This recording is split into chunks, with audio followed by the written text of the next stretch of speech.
dia a todos. Hoje eu gostaria de falar sobre a arte, a manifestação, né, do homem, a necessidade do homem produzir a arte. Né? Desde quando, por exemplo, né, o advento do iluminismo, né, os filósofos compreendiam que o homem renasceria, né?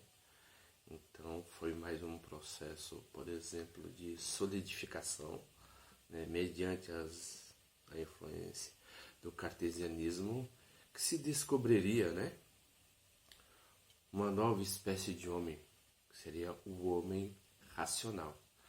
Mas interessante que o processo do iluminismo fez o homem represar a sua natureza instintiva, né, em contraponto a florescer a outras capacidades, né, da mente, por exemplo, né, um estudo mais mecanicista da vida, né, das relações, né. Então há um estudo aprofundado, por exemplo, das ciências humanas, que é chamado de filosofia natural. Né. Depois de um tempo foi se departamentalizando esse conhecimento, né, e depois começou a aflorar como química, biologia, anatomia, né, farmacologia, dentre tantos outros ramos. Mas o que eu quero dizer com isso? Por exemplo, o homem sendo guiado pela era da razão, ele há um processo de civilizatório, né? O homem começa a domar a si mesmo e começa, né, vamos dizer assim, querer ter, né, o controle sobre a sua atividade psíquica. É interessante que quando o homem ele reprime muito, né, essa sua parte que corresponde à sua verdadeira natureza, ele começa a ter uma espécie até mesmo de recalque, né? E compreender, por exemplo, né, situações neuróticas, né, do qual que você reprimindo o seu desejo pela razão daquilo que o homem deveria ser, né, que seria a filosofia do iluminismo, o homem começou a obter mais neuroses, porque o homem começou a achar que poderia dominar a si mesmo mediante o universo da razão. Então, com isso, nós verificamos, por exemplo, sobre a natureza do comportamento humano, sobre determinados filósofos, né? Dentre eles houve John Locke, Descartes, né?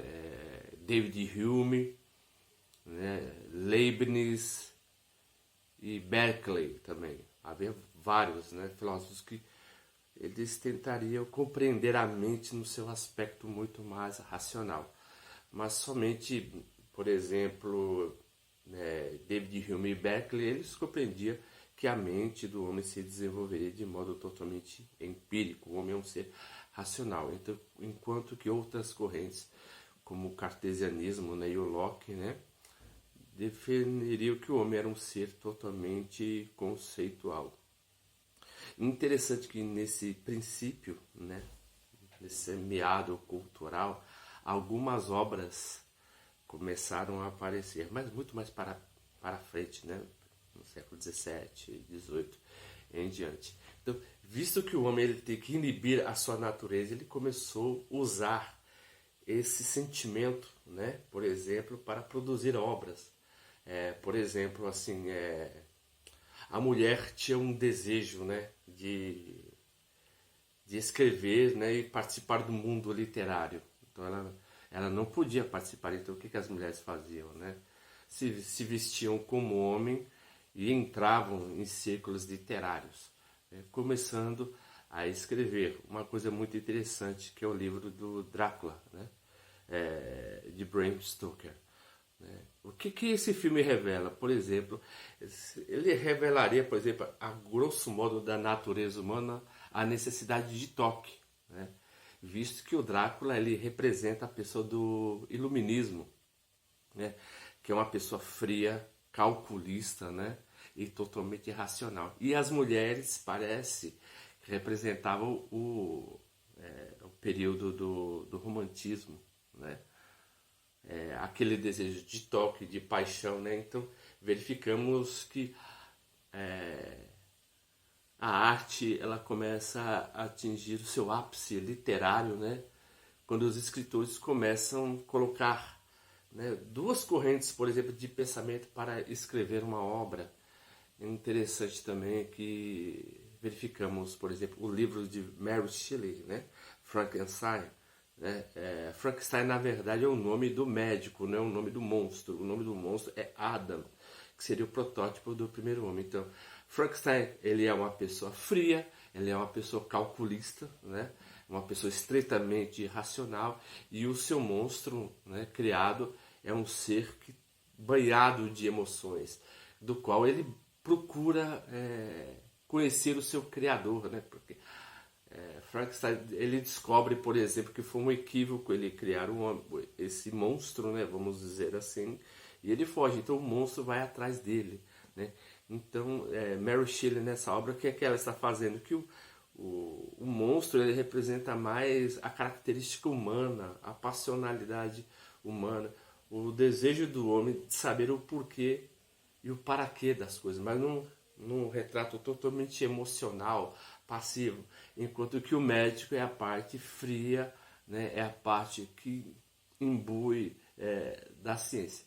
Então, verificamos também uma coisa interessante, a história do médico e o monstro, que também, né, está nesse extremo, né, que é o Dr. Jekyll e o Mr. Hyde. Né? O Dr. Jekyll é um cientista, né? Ele é uma pessoa totalmente fraca, né? Mas uma pessoa debilitada, fraquinha, mas uma pessoa que tinha um intelecto brilhante, era uma pessoa também muito racional. E conforme o tempo ele começa a elaborar alguns elementos, né, químicos, e do qual que ele toma e ele se torna o monstro.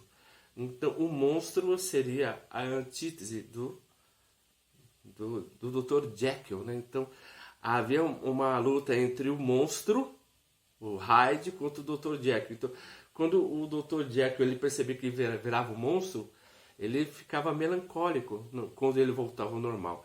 E quando ele virava Mr. Hyde, na verdade ele tinha vontade de matar, né, o seu criador, né? Inclusive, eu não vou falar até o final do livro, mas eu acho que vocês vão gostar, embora o final seja bem melancólico, né? Mas em síntese, o que eu quero dizer com isso? Por exemplo, que da síntese do pensamento iluminista e do romantismo alemão nascem os idealistas, né? Então os idealistas que seriam, por exemplo, Hegel, Fichte e Schelling, né? Ele procura estabelecer qual o ideal do ser humano, em que o ser humano não é totalmente razão e nem que o ser humano totalmente é emoção. Não há interação entre ser, não há interação entre o objeto e a natureza, né? Então o homem ele pode ser tanto a natureza como a extensão da natureza. Esse seria o pensamento de Schelling. Né? O pensamento de Hegel seria mais uma sintetização, né, entre o homem e a natureza. Ou seja, que é o processo de tese e antítese e síntese. Então, em que o homem ele é o fruto do seu tempo. E tem a concepção de Fichte, né, do eu absoluto, em que o homem, por exemplo, ele que elabora o conceito da natureza, né, e é ele que nomina a natureza como a natureza deve ser. Mas o interessante é que essas obras se tornaram eternas, né, e brilham até hoje. Por exemplo, se você for ler, por exemplo, Drácula de Bram Stoker, né, a história do Dr. Jekyll e Mr. Hyde também, e Frankenstein, eles sintetizam, né, esse tipo de ideologia. É um livro que eu gostaria de indicar a vocês.